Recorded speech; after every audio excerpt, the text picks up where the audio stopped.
Good day, ladies and gentlemen. Welcome to the show. Listen, I'm glad to have you guys here on this Friday, the 30th of April, 2021. Thank you for tuning in. Today's show is going to be a little bit different. I'm going to take time to explain to you guys about the deflation and inflation. I've drawn some pictures for you guys to help explain it in detail so that you can really understand the reason why a deflation is not going to happen and why we're heading into an inflation. I drew a series of slides, and in this presentation I'm going to make for you guys, I'm going to explain to you kind of how the financial system works with the central bank at the head and what nearly happened back in 2008. So let's get started. Let's look at the first picture here. And what this picture is my conceptualization of what the financial system is like. It's like a body. It's like a circulatory system in a body. What kind of animal is it? Who knows? But what this picture is a circulatory system. And at the center is a heart. That's the central banks. And all these veins and arteries that come out from it is money is flowing. It's like the blood in the system is the money, you know. And what you're dealing with here in this picture is basically a fairly healthy finance. It can be not exactly healthy, but it's functioning. So there's no real critical problems within this. All the blood's flowing out to the end of the veins and arteries and capillaries and everything else from the heart, which is the central bank, which is money that's making the system run. And, you know, even if we run into a hyperinflation or hyperinflationary scenario, as long as that money is flowing, see, the system runs on money. And what I'm calling money is actually currency units that are created by the central bank. From thin air, from nothing, they create these currency units. But when they create these currency units, there's a debt attached to all of them. And the debt, in fact, is larger than the amount of currency units. This is a very poor way, a very poor, very terribly bad type of system to run. Because it's one thing, it's prone to failure, and two, it's unsustainable. And even the Fed themselves have said that their system that they're running right now is unsustainable. The way it's being done. The accumulation of debt, and they continue to expand the monetary base. It's just, you can't, but they have to run it that way in order to keep the blood flowing to all these capillaries and all of these arteries and everything else. Now, just give me a second here, and we're going to look at the second picture right here. Okay, now the second picture, what we're seeing is if there's a problem. Okay, it would be kind of like a person having a stroke, you know. If you know what that is, you get a little blockage in one of the arteries or something, maybe in the brain or whatever, and the blood can't flow to that certain area. It's restricted, and so that's part of the system starts to die. This is what happened in 2008, right here in this picture. It wasn't the whole system that was faltering, but certain avenues within the system and certain areas were dying and turning black within the financial system, and they were frightened that it was spread to the entire financial system because that's what a deflation can do. That's the tendency of deflation, because all of the system is credit-based and all the money is credit-based, and all the money would cease to exist if you try to pay off the debt that's owed. You have to constantly keep expanding the monetary base in order to keep this type of a system running. And so what they had was a fracture or a short circuit that was very similar, or in a body it would be very similar to what a stroke would be. And they had to act fast, just like you do with a person that goes into the hospital and is having a stroke. The doctors have to act fast to try to restore blood to those regions and try to do something. Generally, they give them blood thinners or whatever, you know. But they have to act fast, you know, in order to stop the damage And the same thing had to be done in 2008. And so what they did was they have an unlimited printing press, and this is how they act fast. They try to get the blood or the money flowing into the parts of the system that are dying or problemary. And this can cure the problem. And in fact, they cured the problem back in 2008, and they restored it back to a system that doesn't have any fractures or problems in it right at this moment. And that's because the money is flowing through the system. Even though things aren't good, it doesn't matter that 15 million people are out of work. It doesn't matter that half of the businesses in the United States just got finished closing, small businesses and stuff. It doesn't matter that nothing else matters, provided that the money is flowing through the system. Then you have what we saw in picture number 1. So we'll go back to picture number 1, which is a system that has money flowing through the entire thing, through all the arteries and everything. That's money. That's the blood of the system. And so you have a reasonably healthy system as long as that money is flowing through the system. So you're asking yourself right now, Glenn, is the system healthy? Because money is flowing through the system amply good right now, yes, the system is actually healthy, even though a lot of bad things are happening in the world, and the system looks like it's in turmoil and everything else. Relatively speaking, the system is healthy. But the problem is the system now has high blood pressure. Because they've created too much currency units, or the blood. Too much blood coursing through. The system is got high blood pressure, big time. And, you know, they have to keep that going, because if they get a fracture, like happened in 2008, at this point in time, because we've over-leveraged, now we have high blood pressure, tremendously high blood pressure, the fracture could move much faster in the system, or a short circuit in the system could move much faster than in 2008 even. And they were very frightened in 2008 of what would happen. The system could actually die. This deflation, sudden deflationary collapse of the system, is very, very critical and very, very dangerous, because if we flip over to the next slide and take a look, this is what can happen if we get a complete deflationary collapse of the system and the central bank doesn't act fast enough. The whole system, financial system, could start to die. Basically, what it represents is a giant margin call on the entire system. The system starts to die, it locks up and freezes, and then it fully dies. In a scenario like that, that would yield what's called an ELE. Now, if you're not familiar with an ELE, it's a chain reaction that would occur if the entire world's financial system were to freeze, lock up, and they can't get it running again with money, and die. Of course, we know this is not going to happen, because even at the slightest fracture within the financial system or short circuit, they run in with the money pumpers to try to free it up again.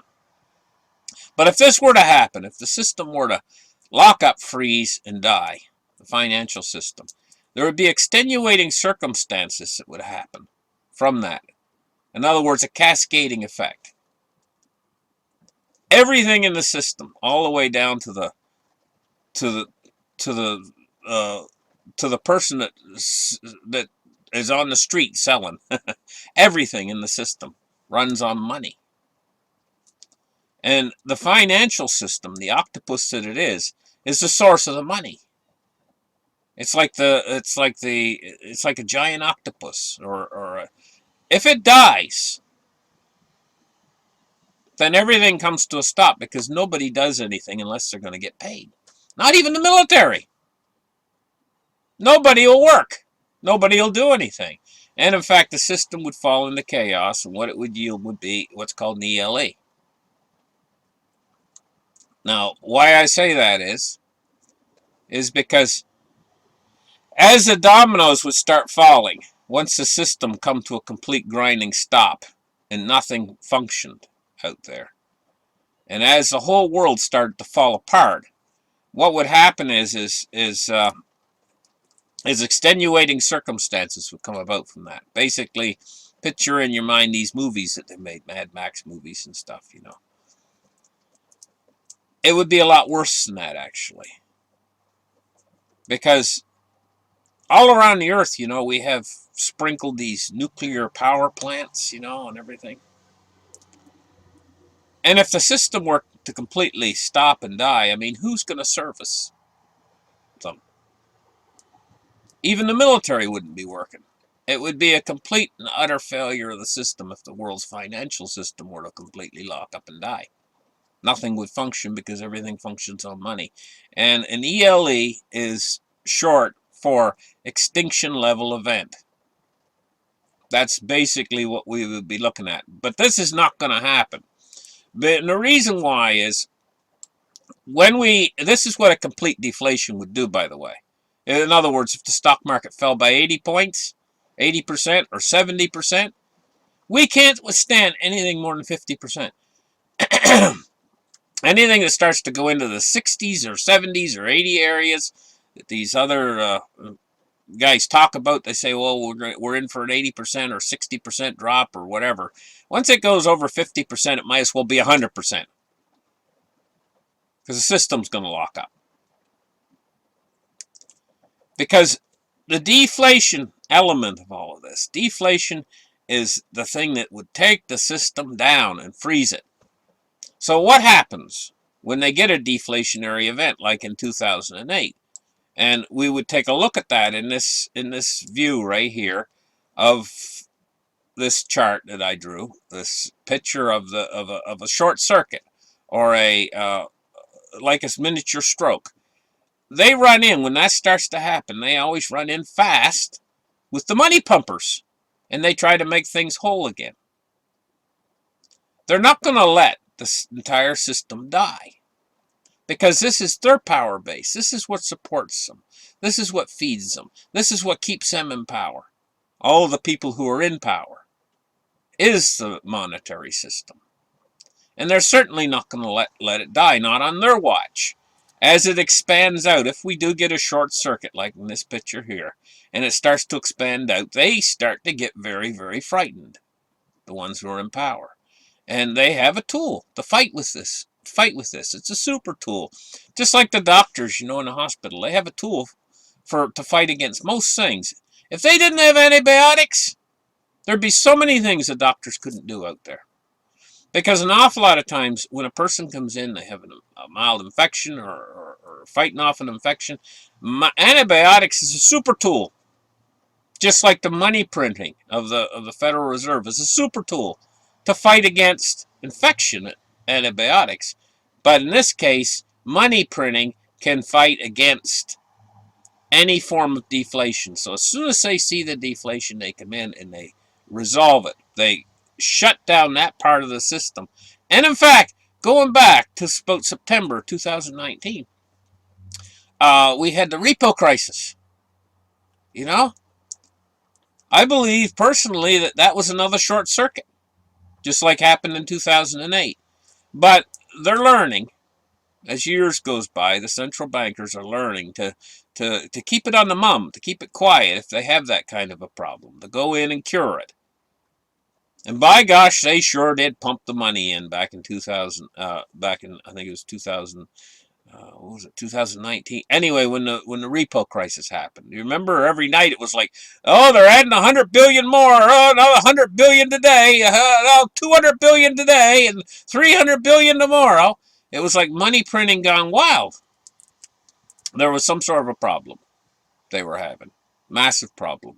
A short circuit like in 2008, but they cured it with money. But my point is whenever they get a short circuit like that, they're going to run in, they're going to cure it, because they do not want the whole system to die. And it can die rather quickly, because the opposite side of credit is debt. So what we've done is we've over-leveraged the system with all this credit, but it's ready to flip into debt. And that can happen so fast because of the new computer age. The signal goes over the internet at the speed of light. So it starts flipping all these switches at the speed of light, and they have to move in there, and they have to assess very quickly how large is this problem within the financial system. What can we do about it? Let's close out this section of the financial system while we pump money in endlessly until we've propped it back up and we've got it all alive again and breathing. This is what the central bank has to do. So the central bank is this, they're almost like a fire squad, you know, whatever, for the financial system. They bring in the fire trucks and the hoses full of money and they cure the problem. And if they weren't there, this type of a system that we're running is it's stupidity on wheels, is what it is. The type of system we have right there, right now, with this credit debt-based system that's not operated on fundamentals of what money should be. It's not even money, it's credit and it's debt, and it's actually these units that they're creating are just nothingness. But it's what we got. The whole system runs this way now. And so we have to study it, and this is what we're doing right now. We're taking a look at how this actually functions and why it'll never be let to happen that the whole system will die. They're not going to let it happen. They'll freeze sections of the system if they have to. A banking holiday or whatever you want to call it, and then they'll move in with more money. So what's the net effect in the end is if we do get a short circuit or some sort of a problem within the financial system, alarm bells start to go off with the Fed, and they come in and they put out that problem with their money printing. But the problem really is the system is healthy. Looking at this picture here of a healthy system. But the problem is the blood pressure's going higher and higher and higher. So what's that going to cause in the end? If we keep moving in that direction, well, the money is going to become more and more worthless, ultimately. In other words, the blood pressure is going to go higher and higher and higher. And it's going to lead to fractures within the system too, but down the line, but in a much slower way than deflation. As long as the system has kept that money is kept flowing through the system, and the pressure's building higher and higher. In other words, more and more blood, more and more money is in the system. Prices are going to go up on everything, but that's open-ended. And what I mean by that is they can just keep adding zeros and keep extending that out, extending and pretending out for the longest period of time, longer than you could ever imagine, as the pressure slowly rises higher and higher and the dollar becomes more and more worthless. But it's going to accelerate at a certain point, faster than you could imagine. But they have to keep going with it because they can't allow the short circuit or the deflation. So as they keep going with this, moving further and further into the future, we're going to get this final slide that I'm going to show you guys. And the final slide is more than a short circuit. It's multiple short circuits within the system that are being under repair. But it leads to a different type of a financial collapse. Now, before we talked about the utter freezing of the financial system and a complete financial collapse that would lead to an ELE event. Well, this leads to collapse too eventually. The higher and higher pressure leads to what's called hyperinflation, where there's more and more money and everything becomes worth more and more and more. All goods, services, everything becomes worth more and more and more. It leads to a type of collapse too, but it's a much slower collapse. It's not the sudden collapse that comes with the financial system going through a severe deflation all through and then it freezing. That's a sudden collapse. It leads to an ELE, an unsurvivable event. This type of collapse is slow.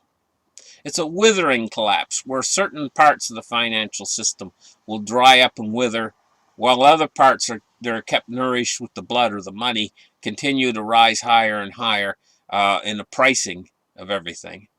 Where savers, they just can't survive.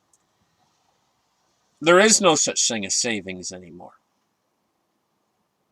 When we move into that type of a scenario where the dollar's going up like that in value, The only way you can save in a system like that is in real hard money. You cannot save in the currency. It's impossible. We're actually starting to reach that point, and people are starting to realize it, and a consensus that you're not going to be able to save in the currency very soon. In another year or 2 years down the line from now, if you're saving in the currency, you're an idiot. Your pension funds, everything that you've planned for retirement that's based in the currency is not going to be adequate. Right now is the time for you guys to realize that we are heading into a collapse, but it's not the deflationary collapse where the system suddenly locks up and freezes, and basically it's an extinction level event. That's not the collapse we're moving toward. We're moving toward a different kind of collapse, a hyperinflationary collapse of the system. That's going to be strung out over a number of years, slowly. It's going to slowly occur till it reaches finally a climatic ending where they have to do a reset. And they're actually going to have to go back to a hard money type system. Now, that reset could be pretty dramatic in itself. But you have to realize that most of the damage is going to be done on the road to the reset, where the currency slowly is becoming worth less and less and less, and people are trying to get out of it more and more and more. And it's going to have already mostly reset itself, and people will be into hard money on their own, because that's going to be the only place to be. Now you're asking, well, what is hard money? Glenn, what's hard money? Hard money is something that is in very short supply in the world. And that's why it's hard money, because it's in short supply. It's metals. Believe it or not, metals is the biggest source of hard money in the entire world, is metals. Doesn't matter what kind of metals you got. There's a time coming, maybe 5 years from now, when one nickel, a nickel like a nickel you carry in your pocket, a nickel, if it's made out of real nickel, will probably be worth $100. Now you think about what I just said, and think about your silver, an ounce of silver. What's an ounce of silver going to be worth? If a nickel's worth $100, what's an ounce of silver going to be worth? Okay, metals. Metals, let metals, all the metals, doesn't matter whether it's lead, copper, zinc, tin, if you got enough of any metal, I don't care. If you collect ladders and you've got 100,000 ladders in your backyard, you're a rich man because you got aluminum. You got tons and tons and tons of aluminum. You're rich. Doesn't matter what kind of metal you got. Copper's great. Aluminum, it's great. Brass, great. You know, if you can't afford, and right now, if you guys can't afford to buy silver or gold, aluminum, copper, nickel, all these metals are great. Brass, great. You could find things made out of brass and collect them, keep them in a bag full of brass. But it doesn't matter. It's metals are going to be one of the big things. They are hard money. They've been hard money since the beginning of history. And they're still hard money, and they're going to be realized as hard money in the future. If you can afford gold, then gold's probably one of your nicer of the metals. But metals are metals. Metals are always going to be worth money. They're always hard money. And cryptocurrencies, a newcomer to town. It comes in many different forms. It has vulnerabilities. It only works when the electricity is on. You got to have electricity to make it function. It doesn't function without electricity. But that's also a strength, considering that it can be sent over the internet. You know, unlike metals. You know, but it simulates the real hard money, which is metal. and has been all the way through history. Cryptocurrencies, especially ones like Bitcoin, simulate hard money.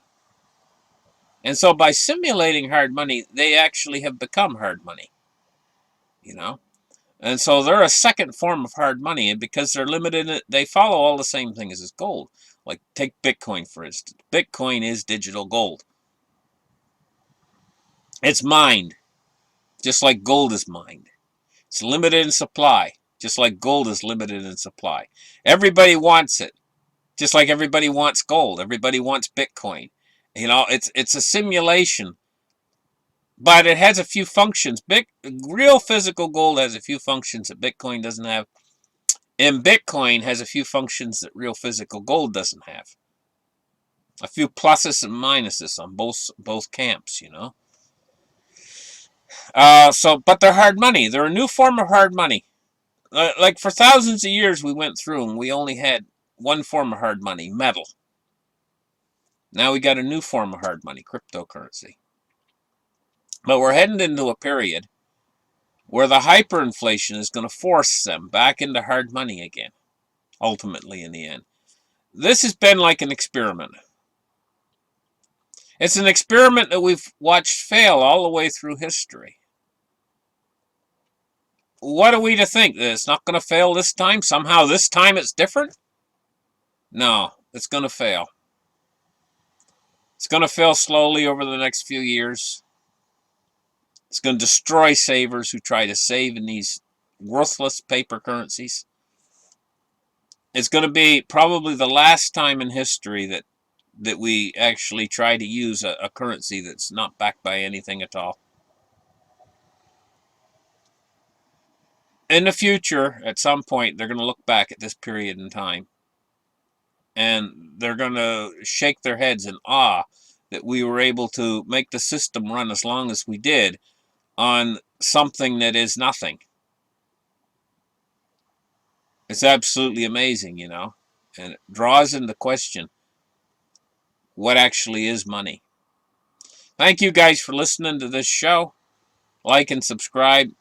Tried to do my best to explain it to you guys, why it's not going to deflate, why they're going to continue to inflate it, because they have to keep moving in that direction, or they risk a catastrophic system failure that would take them out of power as well and bring about an ELE.